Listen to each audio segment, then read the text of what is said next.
one because I actually ended up doing two. Let's see here. With you guys. You got to meet with, remind me. Oh, Harry? Was it with Harry? Harry. Yeah. Yeah, Yes, there it is. Okay, I thought so. So you got to meet with him in August, and then we met with him again. Yeah, I had two meetings with him. I can't remember if the first one was August or the second one was August, but yeah, we met. We had two chats. We came away after the first one. He's like, "Oh, I've got to catch up with you again." So that was really great. And then here we are, December. It's 75 degrees Fahrenheit here at 6 a.m. in Brisbane. So welcome to the universe. So yeah, it's been great. Absolutely. And I love Harry. He has learned so much in the last 6 months as a leader. And just so you know, he actually gave you a 4.5 out of 5-star review. And that's a very, very rare rating to be rated that high. So it says a lot about how much he thinks of you. That's why I'm also excited to dive into this idea of education that we all overlook and underappreciate. Like even those of us who are educators, I think it's so hard to grasp the value of all that's there.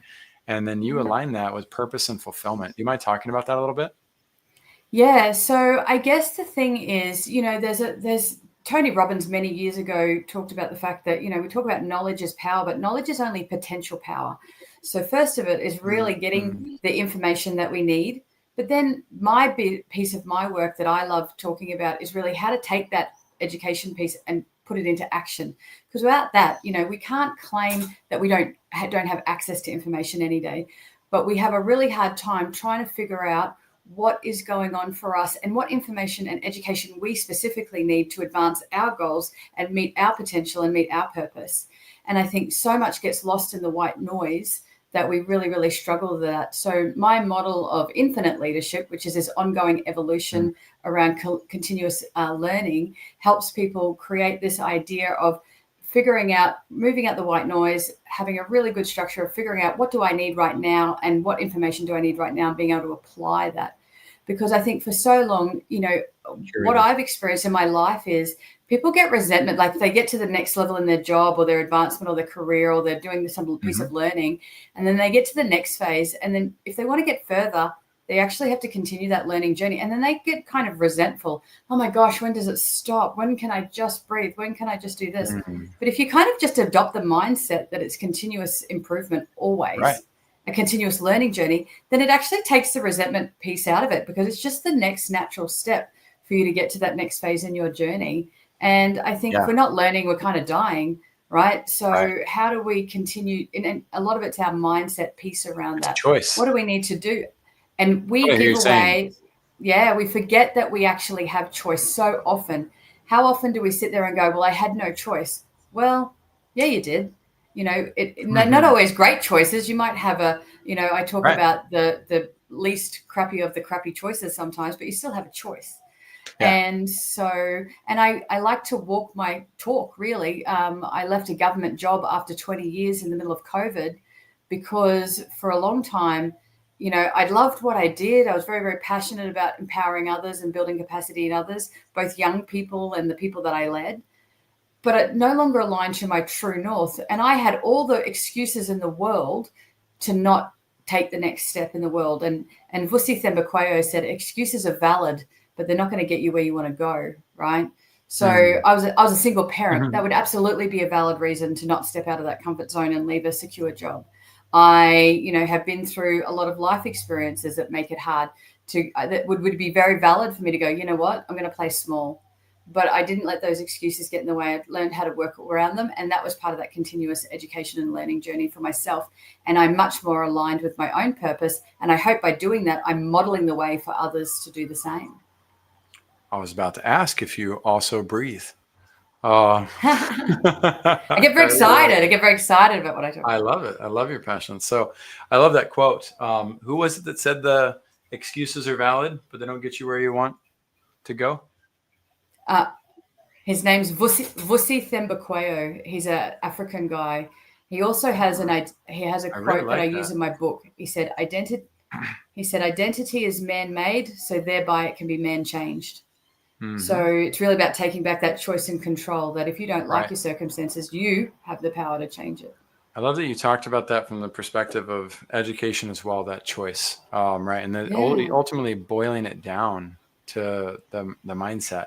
I'm so grateful. One of my favorite quotes, I learned this when I was pretty young, is the more you learn, the more you can learn, right? And for then sure. years later, I read this study that the Harvard Business Review did on the curse of knowledge. And that is Yes. so eye-opening to realize. So it sounds like you're familiar with it. And I just want to validate that, once we make the choice that we love to learn, right? That it's a continual opportunity, right? Not something you have to do, but something you get to do. Yeah. It's just so empowering. And I'm also blessed. This little book right here played a number on me. This really changed my perspective on my self-esteem. It's called Strengths Finder 2.0. Yes. My Yep. Got that in my number one bookshelf. trait was learner. And it was the first time I was Yeah. ever Amazing. validated for my knowledge and like what I did, because I was a 0.33 GPA kid. I did not do well in school. I did not like the Yep. organizational infrastructure that was provided as much as other people do. But that thing finally validated how I learn and how important that is to my life, and it helped me center around it. So I'm so grateful for what you're talking about. I think there's young people and old people, right? Any of all generations that can benefit from just taking a step back and saying, you know what, I can enjoy this from here on out. So that's cool what you talked about. And I think there's that saying that says you can't teach an old dog new tricks. Well, you can't teach an old dog that doesn't want to learn anything new tricks, I think is Right. Or really a new the dog. truth. Yeah. So anyone that is resistant and has that blocker, and again, that's a personal thing to yourself. If you've decided, and I knew somebody who's like, oh, I don't want to do this anymore. And I'm like, well, then what does that look like for you? Right. So, Mm-hmm. and that's a choice that you make, but then you Yeah. can't complain when you don't get the things that you want Right. because you haven't made the choice to keep, I talk about reflect, review, and recalibrate as many times as you need to get to Mm-hmm. the next level in your journey. Speaking of reflection, recalibrating, you've had a lifetime of opportunities to search through resources and find things that have helped you along your way. What are 3 resources that you recommend to other visionary leaders on their way? Yeah. So, shameless plug here. I did some of it. I brought my own book, I hope Infinite so. Leadership, which is a great resource because it is about Infinite how do you get leadership, right?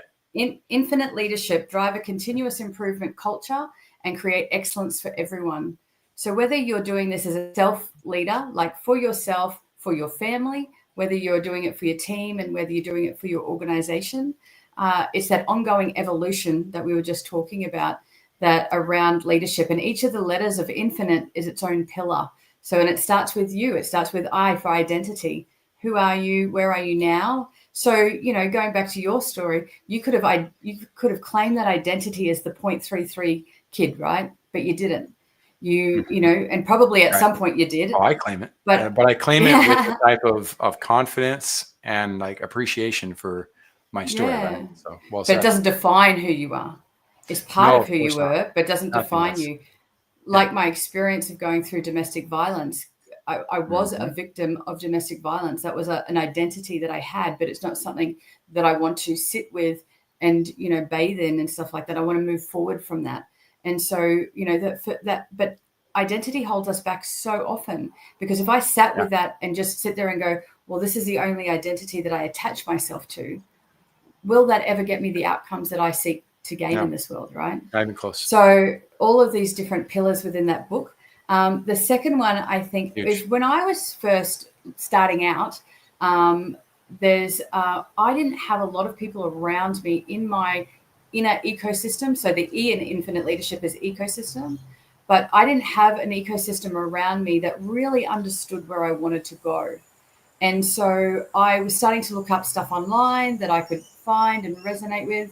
And my very first thing that I consistently, I guess, watched was a Canadian guy called Evan Carmichael, and he has Yeah. a thing called Top 10 Rules for Success.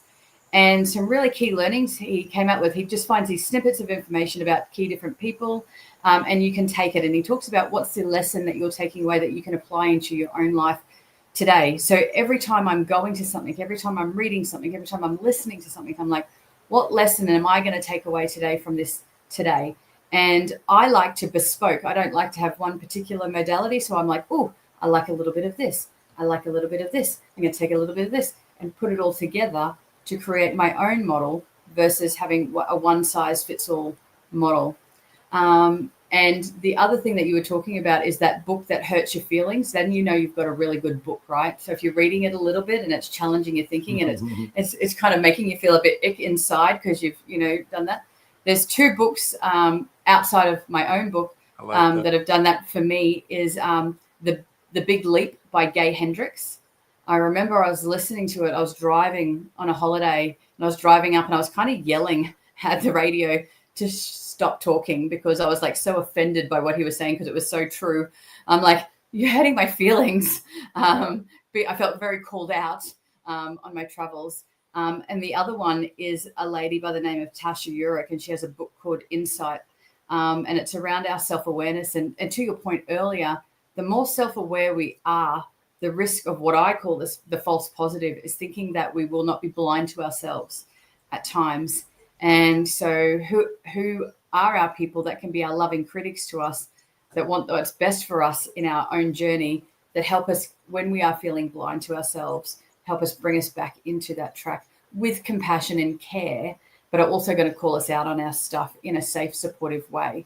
So who are those people in your ecosystem? So there are a few different, I could go on all day. That could be a whole podcast episode in itself, resources that Kylie's nerded out on, but they're three that I particularly love.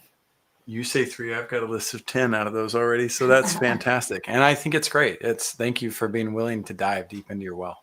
Right. That's what you're doing for us. And, it's not always about what's covered in the actual discussion as much as, and it's usually more about the depth of the leader themselves. Right. And what can we do long term when we have the opportunity to engage with leaders like Kylee Leota. So we're going to come back. We're going to talk about personal education even further, Kylie's vision for that, creating fulfillment and purpose, and how to maximize these opportunities in your lives as visionary leaders. And we'll see you guys on the other side. All right. Welcome in to Vision Pros Live with Jackson Calame. I'm your show host. We will be doing interviews for visionary entrepreneurs and guest leaders who are building fantastic visions out there.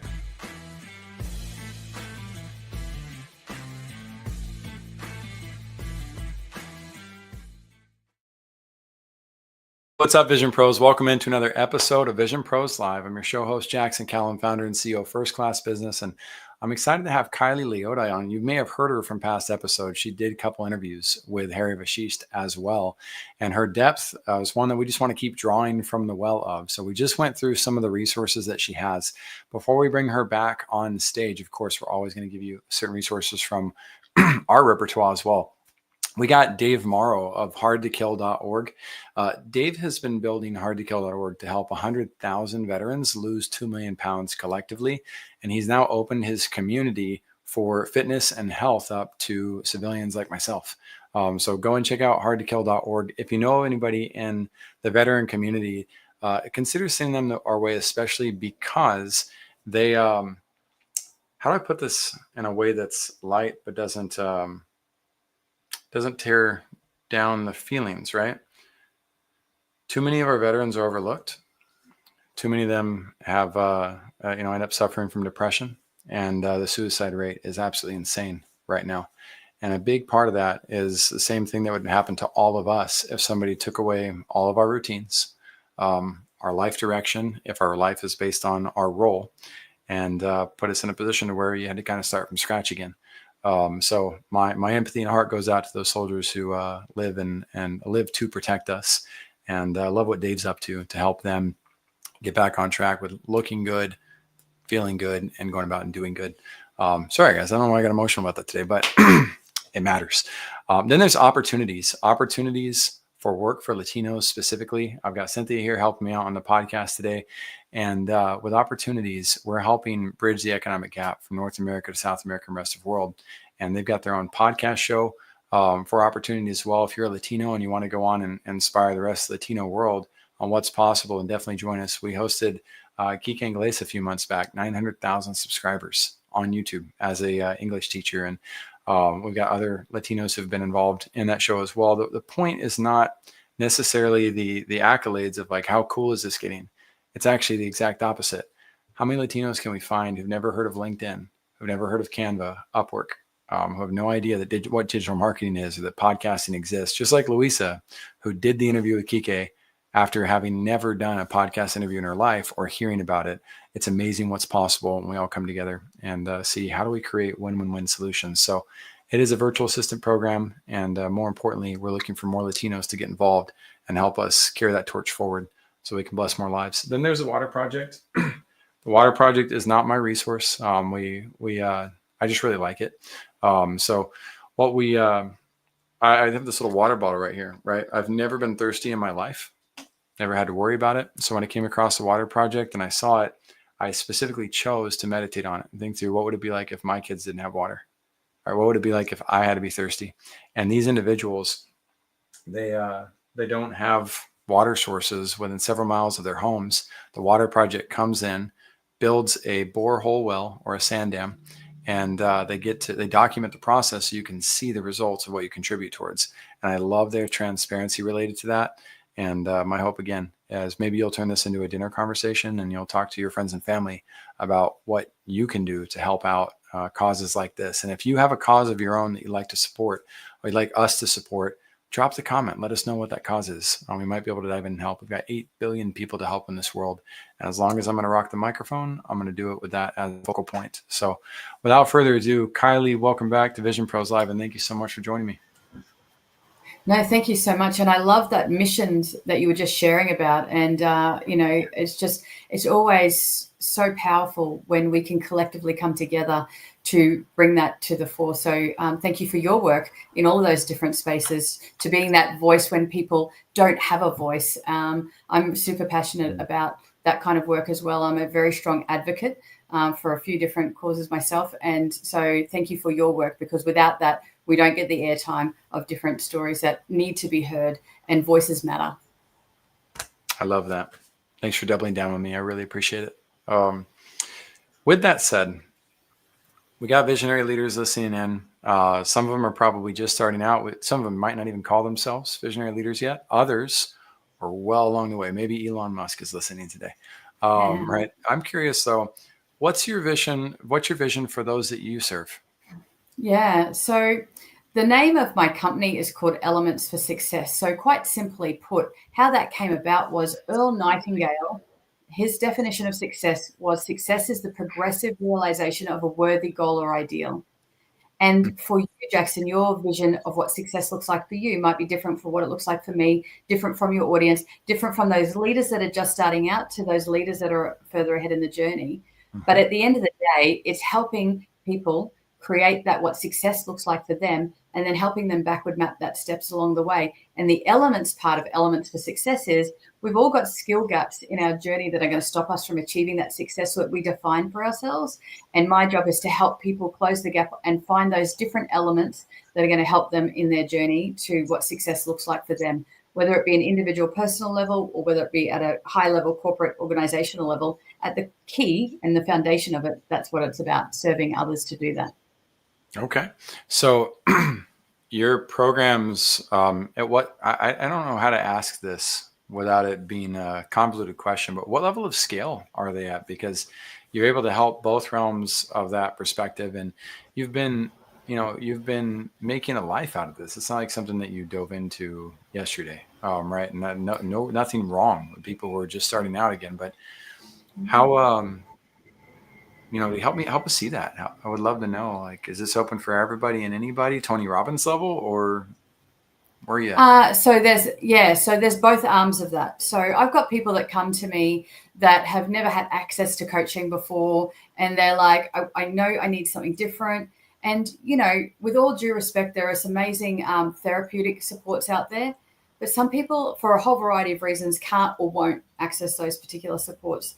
Whereas coaching is a little bit more accessible because most of us grew up sport coach or even music or somewhere in school or somewhere along the line. And coaching is about how to capture your best self and get it on the field, or capture your best self and get it out there, right? So I do individual work, but the other part of it, so I have this idea, and when I started always have been helping people as individuals build their capacity to get to where they want to go. But what I found was people were hitting ceilings and barriers all along the way because systems are broken. As we well know, it doesn't matter if it's America, it doesn't matter if it's Australia. There are many, many, many, many systems that are broken. So I'm doing this work, helping people level themselves up into this space, and they were hitting all these ceilings. And I'm like, well, this is rubbish. So I'm like, how do I remove some of those barriers for them so they continue on their trajectory to where they want to go? So the other part of that is going into corporates, going into high-level, high-scale organizations. And we know that from here, the difference between a great organization and a brilliant organization is the leadership. And we've got to get that right, because the flow-on effect, the ROI for everybody else in that organization is more than 10x. It's, I don't even know if you can put a price value on it if we can remove some of those barriers. So I do both ends of that for that reason, that I can build somebody's capacity and they can be brilliant, but they can still hit a ceiling. We've got to get rid of those ceilings. So being able to get into organizations, support them to be infinite leaders. And then this idea is about sustainable practices, right? So how do we help them then support everybody else in there to create that exponential growth and that continuous evolution of growth, which is actually what creates the innovation and the success and the excellence in whatever we do, both personally and professionally. Love that.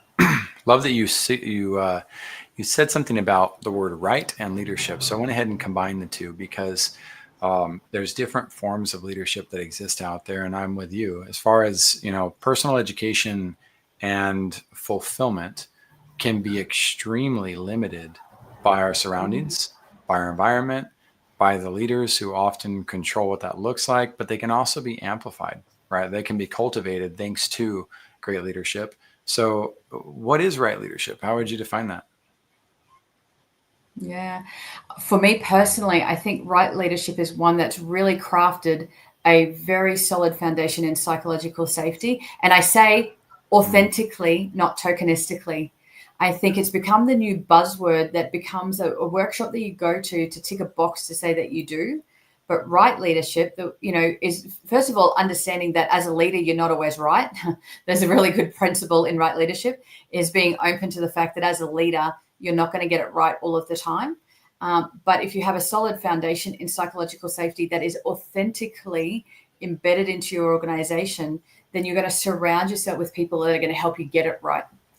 And I think that's really, really important. And what does right mean? It's around creating that collective vision to get the best outcome for everyone. And it's the win-win, not the I'm winning, you're losing model. It's about creating the win-win for everybody. I'm going to interrupt what you said, because I think a lot of people are going to miss what you said. Not because of you, because of us, right? As listeners, our blind spots, psychological safety, right? So, so many people out there building based on quarterly expectations, based on grinding it out, moving it forward, squeezing every drop out of the lemon, etc. Like that's the typical process that is highlighted and pushed as the means for growth, yet 96% of businesses lose within 10 years. Like, go figure, you all go to the same education class as everybody else does. You're going to end up with the same results that everybody else is, which we don't want. So you're going against the barrier with that, and going back to the basics, I would say, back to the fundamental reality of what we feel as human beings. Let's talk about that. What is psychological safety, and how do we help entrepreneurs catch the vision clear faster and be inspired to move towards it, so that they can adopt it and say, like, oh gosh, like, duh, let's do this. I think a lot of entrepreneurs have grown up in a space where it wasn't safe to be themselves. That's why they're entrepreneurs in the first place. They didn't fit into a mold that says in corporate we work or we do this, right? Because our brains are wired differently. And one of the things that I said a couple of years ago is I'm so tired of apologizing for the way that my brain works. Ooh. So how do we create? I love that. How do we create a space that is psychologically safe for me? And going back to that ecosystem model, right? But at its foundational principles, whether you're talking about corporate, whether you're talking about entrepreneurship, or whether you're talking about your own family, like I'm a mum of 3 kids, right? So at the premise level, the very first level of psychological safety is inclusion. I feel like I belong here. And that could be in a conversation, it could be in a meeting, it could be in the organization, it could be within the team. What does that look like for me? And the part for yourself as right leaders for yourself is not that the organization should do this for me, but self-identifying, what does it feel like to belong? How do I know that I belong in this space, or how do I feel like I belong in this space? And so as an entrepreneur, you're constantly on the hustle and sometimes trying to put yourself square peg in a round hole. But how do you know if it's a good fit for you, instead of wasting your energy on things that aren't a good fit? So that sense of belonging, and at its basic level, I feel like I belong here. I feel like I'm welcome here. And sometimes that's with ourselves, right? What does it feel like to be okay to belong to myself as this entrepreneurial mindset, and be kind and compassionate to myself in this journey? Huge. The second part is that learner phase. I'm learning along this journey, and there's sometimes I'm going to get it right and sometimes I'm not. But the only time it's a failure is if I don't take something away from it. The true failure is if I continue to reject the learnings, and it's about finding the wisdom in those wounds, not that we won't have wounds on that journey. And I think one of the most, I'm pretty hard on myself. I've got a pretty high aspirations for myself. So being a former educator, I am the most compassionate person. And my young people that I worked with were kids on roofs, kids with knives, had horrific stories. And everyone would go, oh my gosh, you are so compassionate and so caring. But I haven't always been that to myself. Right. And so, what does that look like and sound like and feel like for me in this journey when I'm not getting where I think I should be? Or, how do I give myself grace in that moment? But how do I surround myself with people that are going to give me grace with the fact that I'm not always going to be perfect? Because whilst I do a lot of things well, there are some things not so great at. Ask my kids. Right. They'll tell you, right? So finding grace and compassion in that moment. The next part of psychological safety is contribution. If I walk into this conversation, I walk into this meeting, I walk into this team or the organization, my contribution is valued.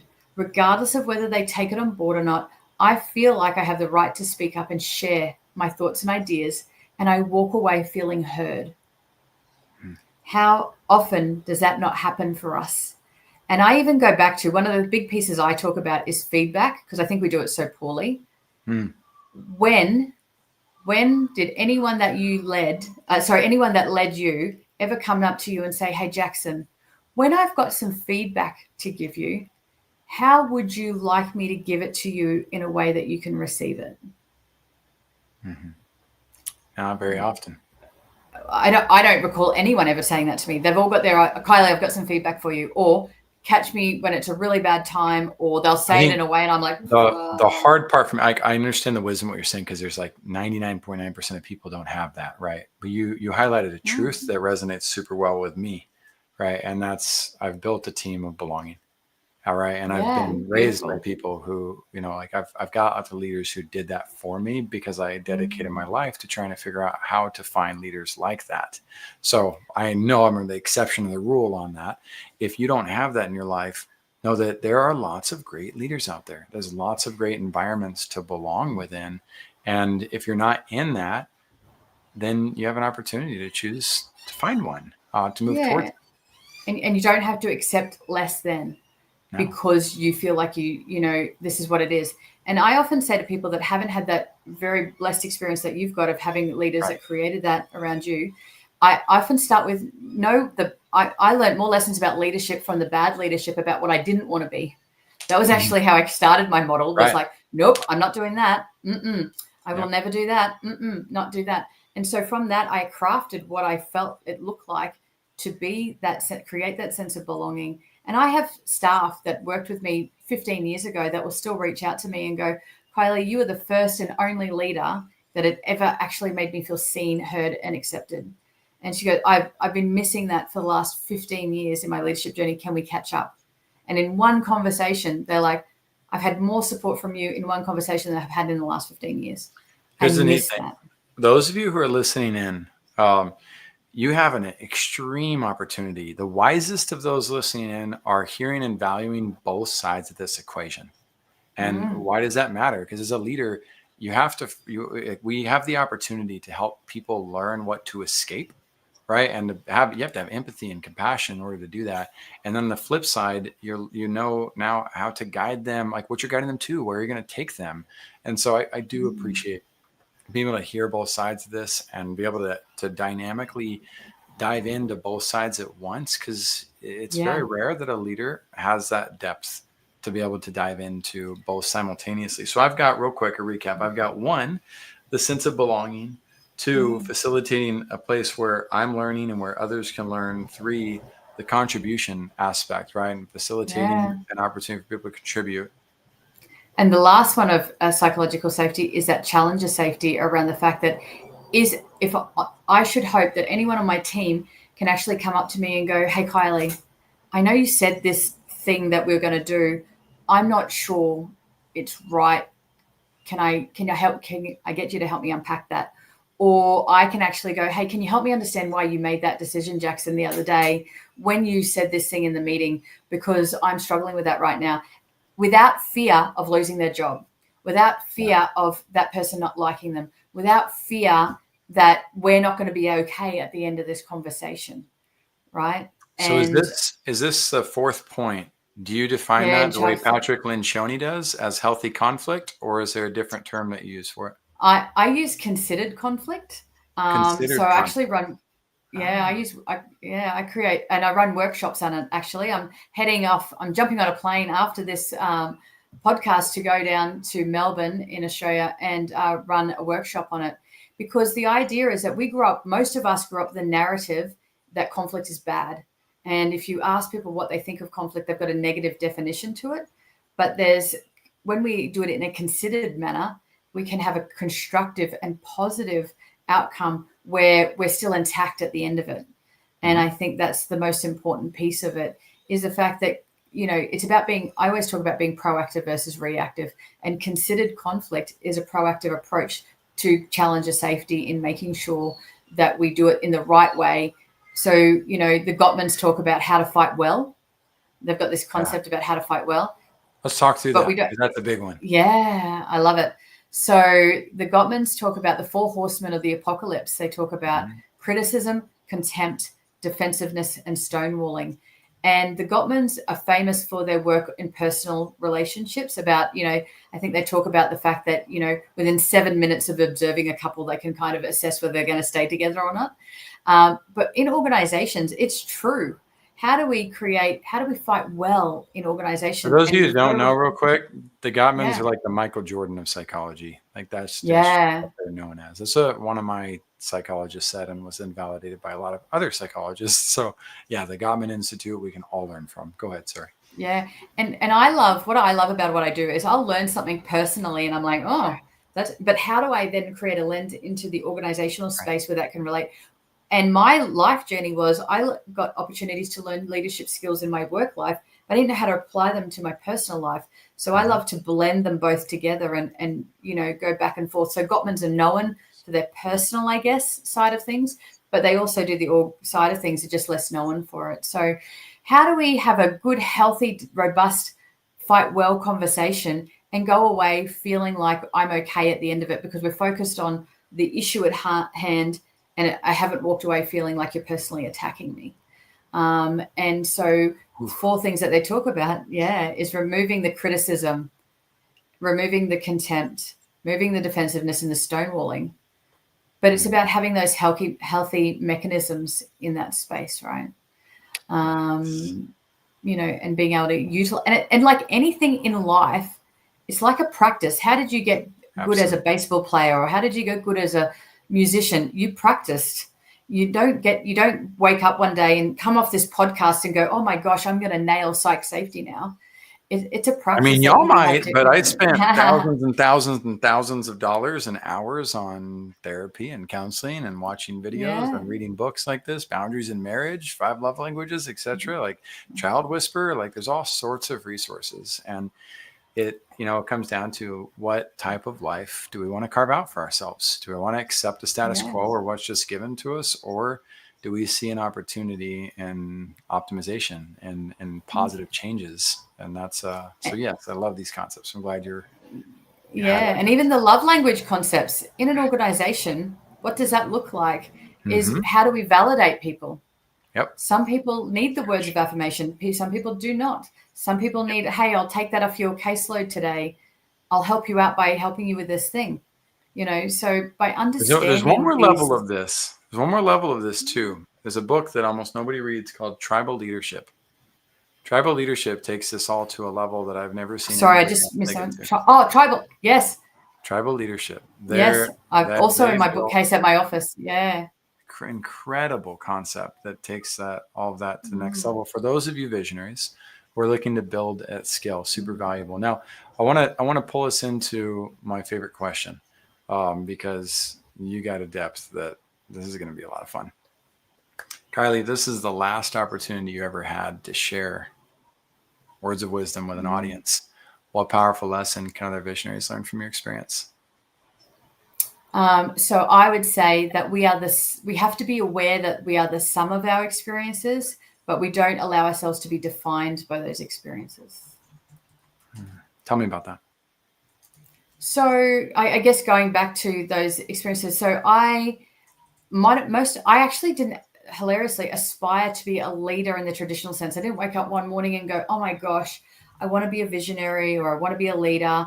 And my life was one of where safety and security was, I guess, the paramount thing. And so I could have lived a very middle of the line life around that due to the sum of my experiences. And that would have been okay. But I didn't want to be defined by that. And so what happened is every time something happened to me, so I mentioned earlier, I went through domestic violence. It was a pretty horrific experience. And I could have allowed myself very validly to have been consumed by that and lived a very, very small life as a basis of that. But, Elizabeth Gilbert says, my children don't need me to save them. They need to watch me save myself. And that was a knife through the heart going, what am I modeling right now? And whether you're a leadership in your home life or whether you're a leadership in your professional life, is I always go back to what am I modeling right now?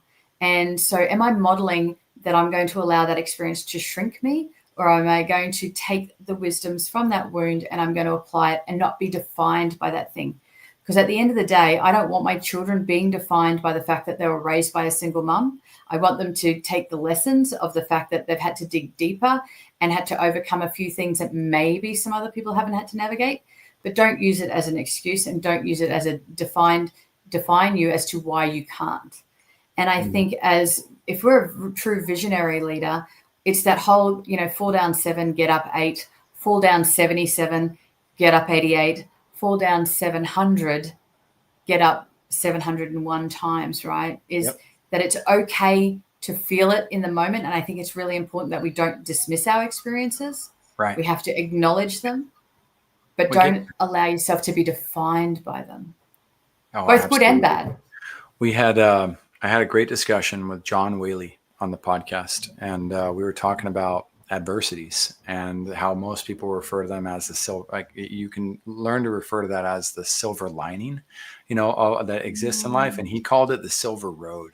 And I was like, oh, that's awesome. Like that's owning fully that if we didn't have the experiences that we've had in our past, we wouldn't be experiencing the good that we're experiencing now and that we can get to experience. And that can feel very overwhelming if we can't feel the benefit of the silver, right? If we feel like we're stuck in the mud, and it can take a daily process. But I will go back to what you said, the sense of belonging, right? Having a community, finding people who uplift you. Most of you who are listening to this show, you're here because you do have a sense of healthy community.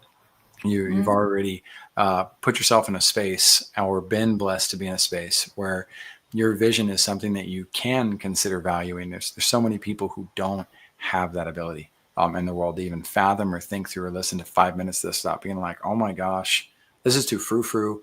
Let's move on for it. But I want to validate what you said, because your concept of we're not like, yes, the sum of our experiences are valid, they're there, and we're not defined by it. I learned that at a very young age, where you start to hear things as a kid. If you're paying attention in school, well, I was from a divorced background, right? I wasn't supposed to be successful based on the Me stats, too. right? Yeah, Yeah, me exactly. too. And I was somebody who grew up with abuse, spiritual, mental, physical, Mm, sexual abuse. I was not supposed to be mm, successful according to statistics. And I knew I was good at math. I could see like, oh crap, that means that my percent mm, chance of being able to succeed is going from here down to here. And my mom was a single mom of 6. And so multiply the fact that now you don't have the individual time with your parent, that they say that one child needs to have, etc. mm, Well, I had to make conscious choices and decisions in my life to say, you know what? I'm not a statistic. I'm going to find the variables, right, that help me give me my edge to be able to do what I need to do.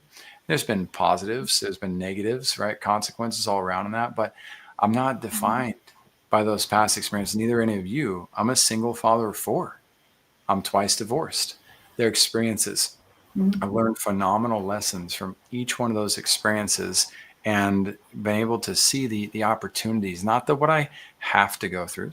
I don't have to go through anything. I choose to go through it. I've never been a prisoner of war, so I can't speak to that.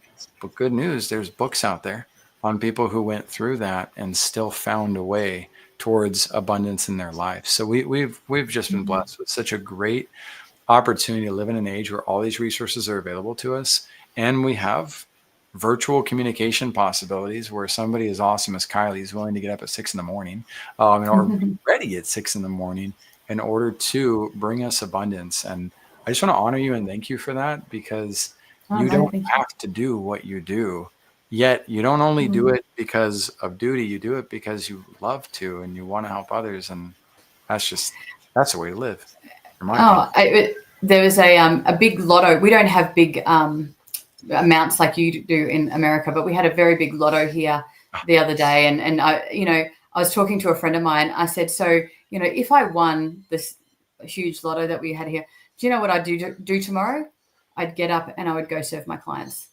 Because I get to do that. Right. That's something I have a privilege to do Now you have every a single vehicle day. of even Yeah, great resources to do it too. Go ahead, continue on that, because this is yeah. you. This is And the what it thing. would Like, give your with me vision's would be real if you feel like that. Go ahead.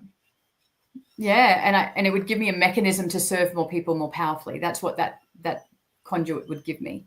But going back to that ecosystem that you were talking about earlier, is one of the things that I have learned the very hard way in my life is there's people in your life, and often we don't actually audit our ecosystem. There are people that are in our existence, and we actually, how often do we take the time to audit whether or not they are going to be a huge supporter of you to get to the next phase of your journey? And that's not to say that people are bad. I want to really I do caveat it that I'm with not saying, every relationship every day, Kylie. And I've yeah, learned that people who are successful do the same thing. It's healthy boundaries, and most people don't know it. So I'm with you, doubling down, like, go, Kylie, go. yeah, but that was a hard. And so one of the things that I had an experience was I had somebody in my life who I thought was a huge supporter of me, and when I started doing things with the US, I'm coming over to the US in March. I'm doing all of these things. Anyway, as I started to expand, because as Marianne Williamson says, you're playing small does not serve the world. As I started to expand, I was getting a different vibe. And what I realized was they were supportive of me to the level of their comfort. Yeah. And when I started to play outside of their comfort level, I Hmm. don't think they were even consciously aware of it. They're not a bad person. They're one of my most favorite people in the whole entire world. But they were stifling because all of a sudden I wasn't in line with their comfort level. So, doing an energy audit of the people, places, and things that you surround yourself with is really constant. And that's not to say that you don't have these people in your life, but it's around how you allow that Yes. engagement in your life so that you can continue and not continue to shrink yourself for the comfort of others. The best of And you that's what visionary visionary leaders is. listening in, the best of you, almost all of you have a coach that is that limiting person. I'm calling the industry out. It is so sad to me, the amount of people who say, I already have a coach. And where does that come from? A coach who has put you in a position to where you feel like they're the best thing since God. LeBron James, how many coaches does that man have in his life? Like 100. Same thing with Jeff Bezos, same thing with Elon Musk. So there are levels to this, and it doesn't mean we have to eliminate, doesn't mean we have to crucify, doesn't mean we have to burn people at the stake, etc. We can salve the relationships. I had to shut down one of my closest core essential relationships a few weeks ago. I'm not going to say who it is, but all of y'all know what that close core looks like from a familial standpoint, right? And I said, look, I don't feel like I can share who I am with you anymore, because every time I do, you bring me down. And so I'm going to stop. Like I'm done. And my boundary and line is now here. And, it is what it is. I'm not sorry. Right. But I love you. Right. And I walked out. And we went through several weeks where that was it. Like that's where it was and that's where it was left. But because that person loves me and because I love that person, we ended up having a new opportunity to explore. Is it safe? Right? Is there hope? Is this going to go well? And as we did, it gave me the opportunity to reopen that gate and say, you know what, we're all right. We can figure this out. That's not always the case with our relationships. Sometimes we need a big old break, or we need a permanent break and say, like, I can love you from a distance, but not in my life. Right? Yeah. That does happen. So I love that you talk about the auditing of our ecosystems, the taking our social apps, right, and unfollowing a bunch of you. You don't have to unfriend them. Unfollow. I did it the other day. I unfollowed like 3,000 people in a matter of 2 weeks because I've got all these wonderful coaches and professionals who love to promote and yap their butts off about all the things that they're trying to show off and do. I don't need that in my feed. That just distracts me, and just noise. It ruined my ability to see my closest relationships and what was going on in their lives. So these are lessons, visionaries, that you will learn as you go. And I hope that you teach us in the comments too. What do you do in your lives to audit and make sure that your ecosystems are safe and sound? Because I'm always trying to optimize that. So Kylee, you've really, really helped us out a lot today. Vision Pros, we will have below this episode the links for the action steps that you can take with Kylee. We'll also have below those links all of the resources that we talked about. I mean, I have my work cut out for me today. Me and we'll work on that list, but we'll get those on the resource notes as well. That way it's easy for you to go and click and see how to explore those depths of relationships, those opportunities. Reach out to the authors, take some bold moves. Like I said, get in touch with Kylee too. And if you felt inspired enough to want more, then go directly to the source. Reach out to her and build a relationship. And Vision Pros, we'll see you all in the next episode. Before I close out, though, Kylee, I feel inspired. I'm going to let you close today. Any final thoughts you want to share with the audience? I just go back to that idea as, that Marianne Williamson talks about, you're playing small doesn't serve the world. So where in your life are you playing small, and what can you do to be an infinite leader and remove those barriers for yourself so that you continue that evolution to your own success and to create the life that you want? That's fantastic. We'll see you all in the next episode. And if you'd like to share your vision, apply top right corner. It says, be our guest. We'd love to have you. Bye-bye, everybody. Thank you for being here today. I'm really happy that you tuned in to Vision Pros Live. I'm looking forward to seeing your reactions as these episodes continue to move forward. This is going to get more and more fun. We'll have more and more engagement as well. We'll invite people to participate in the show. And thank you for giving us your time and attention. Have an